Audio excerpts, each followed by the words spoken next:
வணக்கம் சிவாஜி முரசு நேயர்களே. காமராஜர் இறந்த பின்னால சிவாஜி இந்திரா காங்கிரஸ்ல சேர்ந்தார். அதனால பல பிரச்சனைகள் சிவாஜிக்கும் சிவாஜி படங்களுக்கும் ஏற்பட்டுச்சு. அது பற்றின விவரங்களை இந்த பதிவில் நாம முழுசா பார்க்கலாம். 1973 வருஷம் நவம்பர் 16 சசி கபூர், ஷர்மிளா தாகூர் நடிப்பில் உருவான இந்தி படம் ஆ கலே லக் ஜா. பிரமாதமான பாட்டுகள் அமைஞ்ச இந்த படம் வெளியான எல்லா தியேட்டர்களிலும் வசூல வாரி குவிச்சது. பீட்டர் பைராவின் ஒளிப்பதிவுல காஷ்மீரோட அழகான காட்சிகள் கண்ணுக்கு விருந்தா இருந்தது. இந்த படத்தை தமிழ தயாரிக்க பிரபல தெலுங்கு பட நிறுவனமான ஜெகபதி ஆர்ட் பிக்சர் முடிவு செஞ்சது. இந்த பட நிறுவனம் ஏற்கனவே சிவாஜி வச்சு எங்கள் தங்கராஜா படத்தை தயாரித்து இருந்தது. 3 வருஷம் கழிச்சு மறுபடியும் சிவாஜி வச்சு படம் எடுக்க நினைச்சப்போ ஆ கலே லக்ஜா பட வெற்றியை பார்த்து அந்த இந்தி படத்தை தமிழ எடுக்கலாம்னு முடிவு செஞ்சது. சிவாஜி மஞ்சுளா ஜோடியா நடிக்க பாலாஜி ஒரு குணச்சித்திர வேஷத்துல நடித்தார். அந்த படம் தான் உத்தமன். KV மகாதேவன் அருமையான பாட்டுகளா போட்டிருந்தார். பாட்டெல்லாம் ரொம்ப ஹிட்டாச்சு. 25/6/1976 அன்னைக்கு வெளியான இந்த படம் நல்லா அமைஞ்சிருந்தும் ரொம்ப பெரிய வெற்றி அடைய வேண்டிய இந்த திரைப்படம் ஒரு சராசரி வெற்றியை தான் அடைஞ்சது. சிவாஜி படங்கள் வெளியான தியேட்டர் எல்லாம் திருவிழா நடக்கிற மாதிரி இருக்கும். ரசிகர்களோட அலப்பறை எல்லாம் பெரிய அளவில் நடக்கும். தியேட்டர் அலங்காரங்கள், பந்தல், பேனர், மாலைகள், வரவேற்பு எல்லாம் அமர்க்களமா இருக்கும். ஆனா உத்தமன் படம் ரிலீஸ்ல இதெல்லாம் கம்மியா தான் இருந்துச்சு. பல திரையரங்குகள்ல 60 நாளை தாண்டி ஓடின இந்த படம் மதுரை நியூ சினிமா தியேட்டர்ல 100 நாள் ஓடிச்சு. காமராஜர் மறைவுக்கு பின்னால் வந்த சிவாஜி படங்கள்ல முதல் வெற்றி படமா இது அமைஞ்சது. தமிழ்நாட்டில் பெரிய வெற்றி அடைய வேண்டிய இந்த படம் அரசியல் பிரச்சனைகளால தடுமாறி நார்மலான ஒரு வெற்றி படமா அமைஞ்சது. ஆனா இலங்கையில இந்த படம் இன்னொரு வசந்த மாளிகை ஓட்டத்திலையும் வசூல்லையும் இருந்தது. இலங்கையில 10க்கும் மேற்பட்ட ஊர்களில் 50 நாளைக்கு மேல ஓடிச்சு. 3 இடத்துல 100 நாள் தாண்டி ஓடிச்சு. 2 தியேட்டர்ல வெள்ளி விழா ஓடின படமா அமைஞ்சது. இலங்கை சென்ட்ரல் தியேட்டர்ல 175 நாள் ஓடின உத்தமன் திரைப்படம் 6,24,738 ரூபாய் வசூல் செஞ்சது. இலங்கையில வெளியான அனைத்து தமிழ் படங்களோட வசூலையும் இந்த படம் முறியடிச்சது. உத்தமன் திரைப்படம் சென்னை சாந்தி கிரவுன் புவனேஸ்வரி, சேலம் ஜெயா, நெல்லை பூர்ணகலா, நாகர்கோவில் ராஜேஷ், கோவை ராஜா, ஈரோடு சென்ட்ரல், பாண்டிச்சேரி அண்ணா, தூத்துக்குடி காரணேசன், ஊட்டி ATC ஆகிய தியேட்டர்களை 60 நாளை தாண்டி ஓடிச்சு. சிவாஜியோட அந்த காலகட்டத்தில் வந்த அரசியல் பிரச்சனைகளால இமாலய வெற்றி அடைய வேண்டிய இந்த உத்தமன் திரைப்படம் ஒரு சராசரி வெற்றியைத்தான் அடைஞ்சது. இந்த தளர்வுக்கு காரணம் காமராஜர் மறைஞ்ச பின்னால காமராஜரோட ஸ்தாபன காங்கிரஸ்ல இருந்து இந்திரா காங்கிரஸ்ல சிவாஜி சேர்ந்துட்டார் அப்படிங்கிற ஒரே ஒரு காரணம் தான். இதுதான் சிவாஜிக்கு ஏற்பட்ட அப்போதைய அரசியல் பிரச்சனை. சிவாஜி எப்படி இந்திரா காங்கிரஸ்ல சேரலாம்? காமராஜரோட ஸ்தாபன காங்கிரஸ்லேயே இருந்திருக்கணும்னு தொண்டர்கள் நினைச்சதுதான் காரணம்.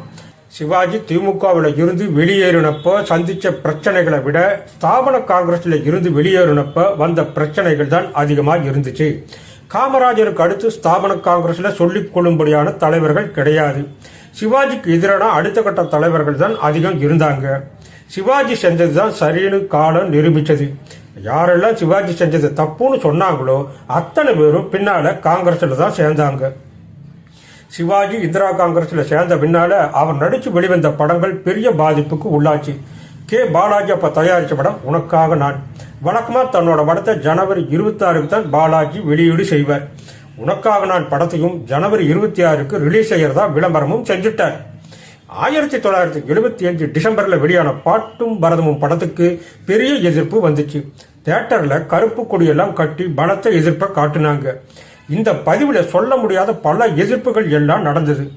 இதனால பாலாஜி உனக்காக நான் படத்தை ஜனவரி 26ல இருந்து மாத்தி பிப்ரவரி 12 படத்தை வெளியிட்டார்.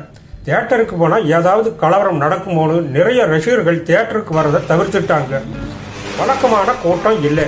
ஒரு தியேட்டர்ல 60 அடி உயரத்துக்கு கருப்பு துணியால் அலங்கார வளைவு அமைச்சு சொல்ல முடியாத ஒரு வாசகத்தை எழுதி தங்களோட பலமான எதிர்ப்பை காட்டுனாங்க.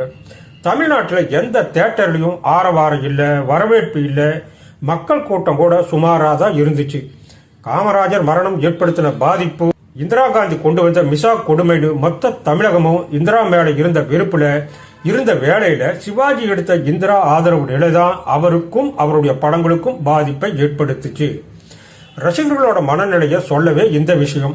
நடிகர் சசிகுமார் மாதிரியே நடிகர் ஸ்ரீகாந்தும் சிவாஜி மன்றங்களை திறந்து வச்சிருக்கார். சிவாஜி மட்டும்தான் தனக்கு குருவா இருக்க முடியும்னு அரசியல பயணம் செஞ்சவர் ஸ்ரீகாந்த். சிவாஜி இந்திரா காங்கிரஸ்ல சேர்ந்துட்டார்னு தெரிஞ்சதுமே காமராஜரோட தொண்டன் அப்படின்னு சொன்ன சிவாஜி இந்திரா காங்கிரஸ்ல சேர்ந்தது காமராஜரோட கொள்கைகளை கேலி செஞ்சுட்டார். நான் இறந்த பின்னால என்னோட படம் கூட போக் ரோட்டு வழியா போகக்கூடாதுன்னு காட்டமா கருத்து தெரிவித்தார். சிவாஜியோட நடிப்புக்குன்னு தனி ரசிகர் கூட்டம் இருந்தாலும் காமராஜருக்கு தொண்டன், சிவாஜிக்கு ரசிகன்னு ஒரு கணிசமான கூட்டமும் இருந்துச்சு. அந்த கூட்டத்தால செய்யப்பட்ட பிரச்சனைகள் தான் சிவாஜி படத்துக்கு ஏற்பட்ட எதிர்ப்புகள். சிவாஜி கணேசன் இந்திரா காங்கிரஸ்ல இணைஞ்சது தவறுன்னு ஸ்தாபன காங்கிரஸ் தொண்டர்கள் நினைச்சிட்டு இருந்த நேரத்துல தான் இந்திரா காங்கிரஸ்ல ஸ்தாபன காங்கிரஸா சேர்ந்த ஒரு பிரிவினரை இணைக்கிறதுக்கு நெடுமாறன், மகாதேவன் மும்முரமா முயற்சி செஞ்சுட்டு இருந்தாங்க. சிவாஜி எடுத்த இந்திரா ஆதரவு நிலைப்பாடு அவங்களுக்கு மகிழ்ச்சியை கொடுத்துச்சு. ஸ்தாபனா காங்கிரஸ்ல சிவாஜி இருந்தப்போ சிவாஜிக்கு எதிர்ப்பா இருந்த இவங்க இந்திரா காங்கிரஸ் இணைப்பு விழாவில் சிவாஜி முன்னிலைப்படுத்த ஆதரவு கொடுத்தாங்க. 1976 பிப்ரவரி 5 சென்னை மெரினா கடற்கரையில இந்திரா காங்கிரஸோடு ஸ்தாபன காங்கிரஸ் தலைவர்கள் இணையும் இணைப்பு விழா நடத்த முடிவு செய்யப்பட்டது. இந்த விழாவுக்காக நெடுமாறன் அணியினர் சிவாஜியை சந்திச்சு ஆலோசனை எல்லாம் பண்ணினாங்க.